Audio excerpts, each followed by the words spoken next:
You're doing so great. It's so awesome, Rhea. It's so awesome. Yeah, just don't. Yeah, the panic attacks, the anxiety, it's all part of it, right? Typically what I do, right? So I have a massage, right, with oil. I have some at home. I have taxidermy too at home too. Like I can show you my collection. Yeah, you want to come back to my place? Yeah. There's this Brazilian steakout.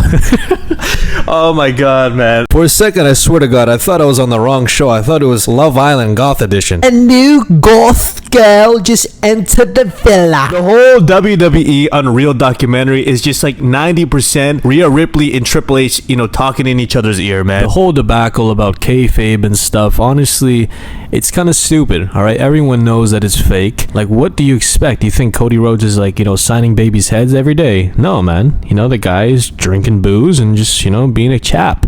Triple H and the creative team, they know that there's value into this parasocialism culture, right? People want to feel closer to their entertainers. People want to feel closer to their heroes. If you think about it, right? Dana White, he took the idea of cage fighters and he made them humanized, okay? Before that, you would think that these cage fighters are just, drinking Monster all day and fighting on the streets. No, right? These guys have like training regimens. These guys have nutritionists. These guys, have a family, right? These guys have a dental plan. These guys are normal people who are just fighting for their family. That is what Dana White did. That is something that I felt like was missing from the Triple H documentary. The guy was just showing, great highlights, right? Most of these guys are already like mega successful, and you're just telling them it's awesome. Oh wow, awesome. Great work out there. Like, we're not really getting any closer to these wrestlers. Another thing that was interesting about the Jey Uso segments was Triple H telling him basically that he's a fat fuck, right? Get on the treadmill, right? He was saying that in like the most subtle ways, like, you gotta have stamina for that. You gotta get up on that. Which I do think they could have shown a little more, right? How Jey Uso was receiving it, especially. That would have been more interesting in terms of like, a viewer watching it, opposed to, Jey Uso, oh, he's just on top of the world every single scene. With Rhea Ripley, they showcased this very well, right? She had panic attacks, she had anxiety, all that stuff. I personally wanted to see Jey Uso, struggle with the idea of being pushed, right? Opposed to just being, yeah, oh wow, I've been waiting all my life. Like, nah, man. Like, I want to see you, at home. Like, these very intimate moments with himself, doubting the idea of being a top guy. I felt like that could have been, documented. And I know for sure Jey Uso felt that. Okay, especially after Triple H was just roasting him, saying, get on the treadmill, all that shit. That could have been gold for the documentary, but they didn't show that. This idea of breaking kayfabe, if you're trying to break kayfabe, break it all the way. For example, right, Tiffany Stratton, when she said 0-3, right, she did that whole promo against Charlotte. They should have showed how, they came back together and, they apologized to each other, all that stuff. They should have shown that, right? Even if it was a cat fight, please don't cut it out. Right? I want to see it. I think Triple H, he has this problem of using these real life events and turning them into stories, right? Lean into it, okay? Especially if the crowd is reacting, why wouldn't you? That is where the gold is, especially. That is where people are actually engaged and invested into your story. It feels like he's scared. He just wants to show his fucking gorilla room. Where was like the rest of the people like giving their 2 cents? Is it just that one guy that's speaking all the time, right? I don't even know his name. Ryan or some shit. Whoever that guy is, they were not showing anything else other than him and Triple H speaking in the meetings, and sometimes Road Dogg would chuckle. Like, that is so stupid and useless. I wanted to see a little more arguments, a little more, creative differences within the team.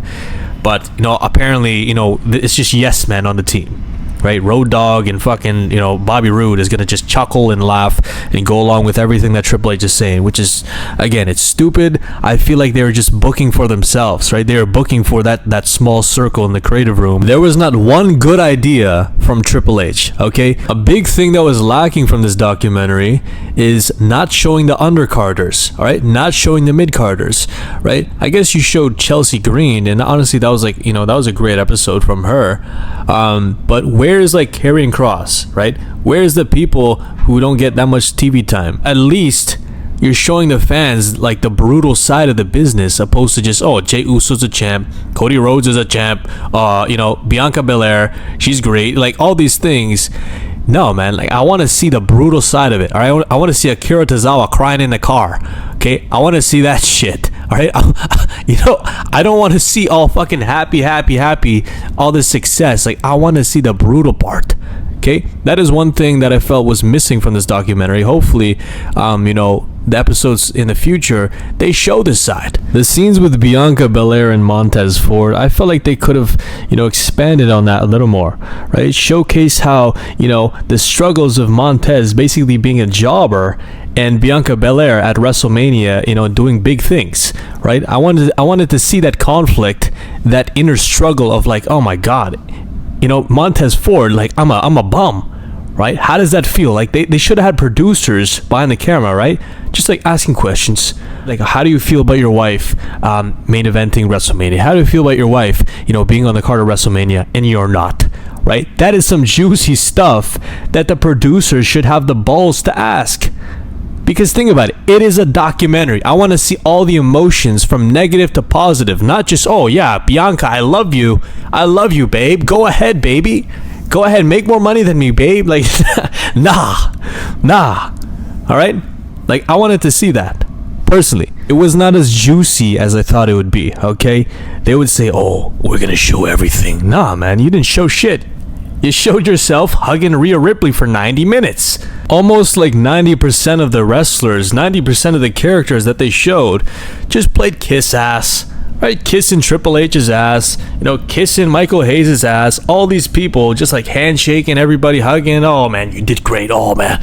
Even CM Punk too. Honestly, I'm kind of upset that, CM Punk has become this corporate shill. He's become this corporate shill, right? That's just what it is. Where is like the outlier? Like where is Karrion Kross? You know what I mean? Give some heat to this documentary, not some boring ass, jerk fest of like everybody loves each other, everyone's giving hugs.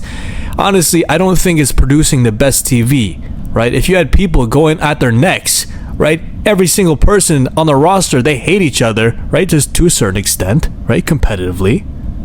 Then I feel like the product would be better. Okay, that is just my take, my opinion. That's what happened before, right? A lot of these people, they hated each other. They had a lot of like real life beef, like they were telling people to clean up the locker room, all that shit. Now it's like, oh, everyone's picking up trash together. Happy. It's just stupid, man. It's stupid, right? Like the thing is, I would like to see a little bit of Logan Paul too. I like Logan Paul. I feel like he has this arrogance about him that is just honest, right? He knows he's the best. He thinks he's the best. He thinks he wrestles the best, and he's just saying it. And that is just classic wrestling.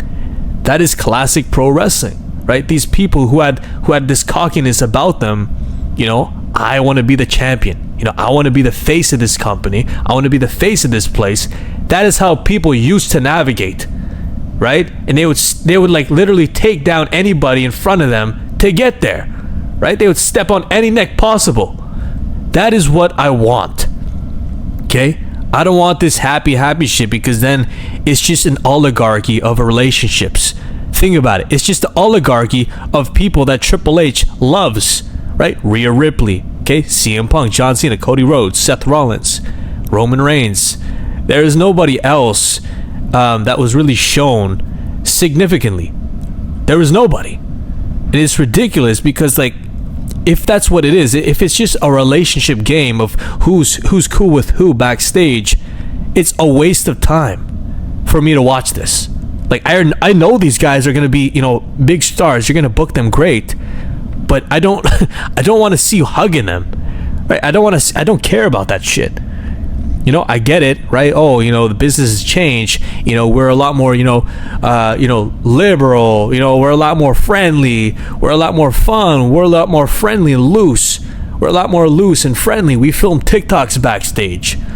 I get it, but still, there needs to be a little bit of edge, a little bit of grittiness, especially captured in this documentary, because that's what a documentary's for. You're there to capture the grittiness. Right? The ups and downs of life, the ups and downs of a pro wrestler, man.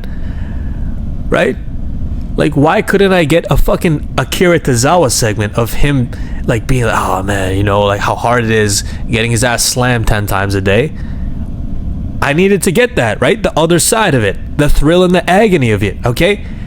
Like, with the UFC, they have that. They showed the loser side and they showed the winner side. Okay? I guess that, you know, whatever. Like, they're not a draw, obviously. Akira Tozawa's not a fucking draw, right? I don't really give a shit about him, but, like, at least throw it in there. Make it a little more, you know, eccentric, right? The thing is, like, showing the women and stuff, I guess that's cool, out of respects, right? Showing that, you know, oh, you know, they go through struggles too. They have anxiety too. Woo, woo, woo, woo. You know? Chelsea Green, I enjoyed that segment, right? Chelsea Green's cool, right? Her showing her wardrobe and how much she cares for the business, that's respect. You know, she had her struggles. She got injured twice. She came back. I respected that. Okay? With Rhea Ripley too, the anxiety, yeah, whatever. But still, like, I want to see a little more competitive edge to this documentary. Okay, even if you gotta fake it, all right? Producers, if you're hearing this, even if you gotta fake it, throw in some fake fights. Right? Make it a little more spicy, like Total Divas. Because Total Divas, I used to watch that shit when I was like 11 years old, and I used to love it. I used to love it. John Cena, you know, divorce papers, you know, kicking Nikki Bella out of the house, having, you know, her scrub the floor, all that stuff. All that stuff was like interesting TV to me. Okay, as a kid, I obviously knew it was fake, but I was just watching it anyways. Like, oh shit, damn, John Cena's he's a douchebag. Cool. Hell yeah. You know what I mean? They need to showcase a little more, you know, stuff like that. Right? I don't want to see Cody Rhodes in his getup all day. Right? I want to see him with his dog sitting on his couch, like very intimate stuff. Which I think the UFC, they capture that very well within their embedded vlogs, within their like little series on their YouTube. They capture that very well.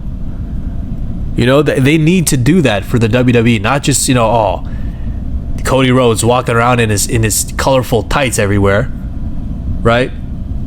It's stupid. I need to see the home life of these people, right? I want to see everything, okay? I want to see what they use for, you know, shampoo, okay? Especially Rhea Ripley. The documentary was enjoyable, okay, but still, there was problems. Okay, they could have shot a little more juicier things that, you know, got us going, right? Anyways, thank you guys for watching.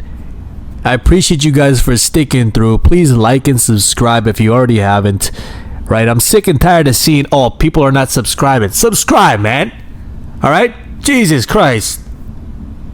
Come on. Don't make me go there. Don't make me go to your house like Randy Orton, home invasion your ass, and make you subscribe. Anyways, you guys already know who this is, alright? The high rise living, work, wife, stealing, intern, oh my god, I just hiccuped. Intern, Cjax.